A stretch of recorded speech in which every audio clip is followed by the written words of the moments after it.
OBC पिछड़ा वर्ग को लेकर आज हम इस जंतर मंतर पर आए हुए समस्त भारतवर्ष से मातृशक्ति मेरे पिता समान बुजुर्गों, भाइयों, बहनों, सभी के श्री पावन चरणों में मेरा कोटि कोटि चरण वंदन, कोटि कोटि प्रणाम।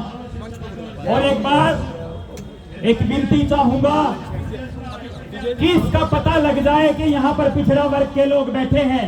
एक बार समर्पण भाव से अपने हाथों को ऊंचे करो, एक बार समर्पण भाव से, और पता लगना चाहिए कि यहाँ पर समस्त समाज पिछड़ा वर्ग का अपनी मांगों को लेकर बैठा है। पर पिछड़ा वर्ग समाज की, पर पिछड़ा वर्ग समाज की, पर प्रजापति समाज की। साथियों, कहते हैं कि लहरों से डरकर कभी नौका पार नहीं होती, कि लहरों से डरकर कभी नौका पार नहीं होती, और कोशिश करने वालों की कभी हार नहीं होती। अगर बात में दम है ताली बजाओ तो जोरदार बजाना, वरना बजाना मत। और साथियों,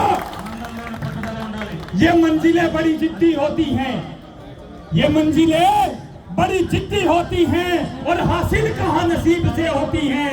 मगर महातूफान, अगर तूफान भी हार जाता है वहां जाने के बाद जहां कश्तियां जिद्दी होती हैं। और साथियों, पिछड़े वर्ग के आयोग को लेकर 1993 में फैसला दिया गया।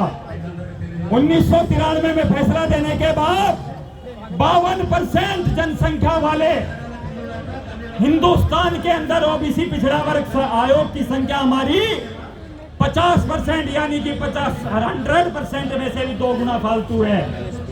और 314 बच्चे हमारे पिछड़ा वर्ग के 314 बच्चों ने आईएएस का एग्जाम पास किया था, लेकिन क्रीमी लेयर का झांसा देते हुए उन्हें आईएएस से निकाल दिया गया। साथियों, जब आप सभी जानते हैं एक नेता 5 साल के अंदर हमारी गली के अंदर आता है और 5 साल में आकर हमसे हाथ जोड़कर भिखारियों की तरह भीख मांगता है कि भैया वोट डाल देना। मांगता कि नहीं मांगता? अगर मानते हो तो बताओ, मानता ना? और हम वही गलती कर बैठते हैं और वोट दे देते हैं। लेकिन साथियों, 5 साल के लिए हमें कोई भी काम की जरूरत पड़ती है तो 5 साल के लिए हमें भिखारी बनना पड़ता है उसके दरवाजे पर जाकर। अगर कोई छोटा सा काम हो तो 5 साल के लिए हम दर दर की ठोकर खाते हैं। उसके लिए जाते हो कि नहीं जाते? कहीं सुनवाई होती है? होती है? हाथ उठा के बताओ, होती है नहीं होती? नहीं होती ना। जब वोट हमने डालनी है या भीड़ हमने इकट्ठी करनी है, जय हमने बुलवानी, झंडे हमने ढाने, तो इस मंच के माध्यम से कहना चाहता हूँ माननीय प्रधानमंत्री जी, जब वोट हमने डालनी है, भीड़ हमने इकट्ठी करनी है, जय हमने बोलनी है, झंडे हमने ढाने हैं, अगर हमारी मांगों को स्वीकार नहीं किया गया तो नेता भी हमारा होगा और राज भी हमारा होगा। और साथियों, दिल्ली प्रदेश के अंदर काफी लंबे समय से माटी गला वोट की मांग चल रही है, लेकिन इस दिल्ली सरकार ने, इस मंच के माध्यम से कहना चाहता हूं कि इस दिल्ली सरकार ने भी झूठे वादे दिलासे देने का काम किया। लगभग 36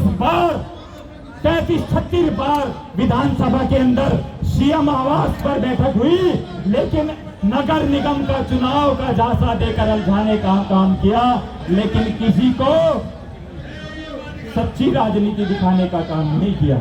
इसीलिए आज इस मंच के माध्यम से कहना चाहता हूं कि समस्त भारत के अंदर, समस्त भारत प्रदेश के अंदर हमारी जातिगत जनगणना हो, राजनीतिक भागीदारी मिले, शिक्षा में भागीदारी मिले, और समस्त समाज को, समस्त ओबीसी वर्ग को उसके हिस्सेदार की भागीदारी मिले।